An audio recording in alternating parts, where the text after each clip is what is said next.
Today's tale was brought to my attention by YouTuber Captain Chrome, who suggested I look into the mystery of what has become known as the Enfield monster of Enfield, Illinois, in the United States. In April 1973, a man by the name of Henry McDaniel was confronted with the sound of something scratching at his door. When he looked outside, he saw something that he thought might be a bear. So taking a gun and a flashlight, he went out into the night to face the creature. However, the creature he would encounter was not a bear. Instead, standing between two rose bushes was something incredibly unexpected. Standing about 4.5 feet tall was a greyish-coloured being that stood on 3 legs with large pink eyes the size of flashlights and brandishing 2 small arms, almost human-like in shape were it not for the extra leg and strange eyes. McDaniel fired 4 shots at the strange beast, successfully scoring a hit. The creature hissed at McDaniel in much the same way as a wild cat, before taking off in the direction of a railway, clearing a distance of 50 feet and no less than 3 jumps. Henry McDaniel notified the police, who upon investigating discovered evidence of footprints near the McDaniels' home, almost dog-like, except with 6 toe pads instead of 5. The police had no cause to blame Henry's account on insanity or alcohol. His reporting of the incident had been rational and sober. Upon talking to the press about his encounter, McDaniel seemed convinced that should the creature be found by the authorities, they would find more than one and that it wasn't of this world. Perhaps the most intriguing part of this tale is that Henry's encounter with the creature didn't end on that evening alone. But 2 weeks later, McDaniel called the radio station WWKI after witnessing the creature again at 3 a.m. of the 6th of May.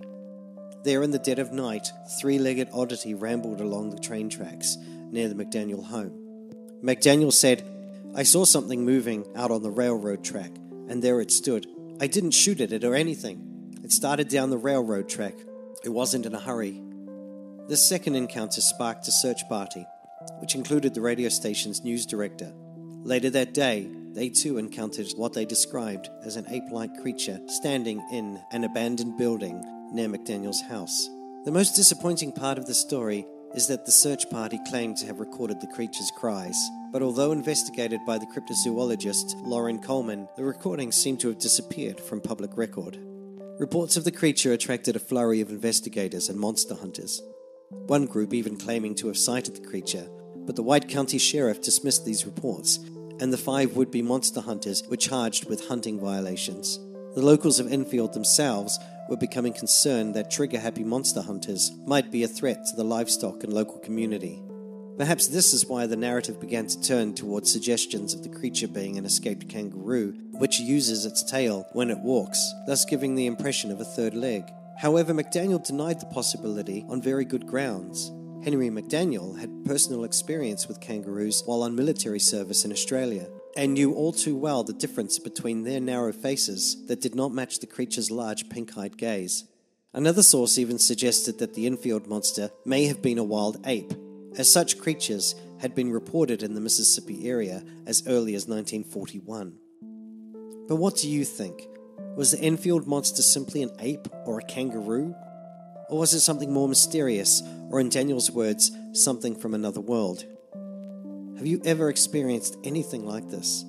Have you ever seen an animal that could only be described as a monster or a being from another world? Share your experience with me at tellyourtalehere@gmail.com or follow the link in the description below. And until next time, watch out for mysterious kangaroos.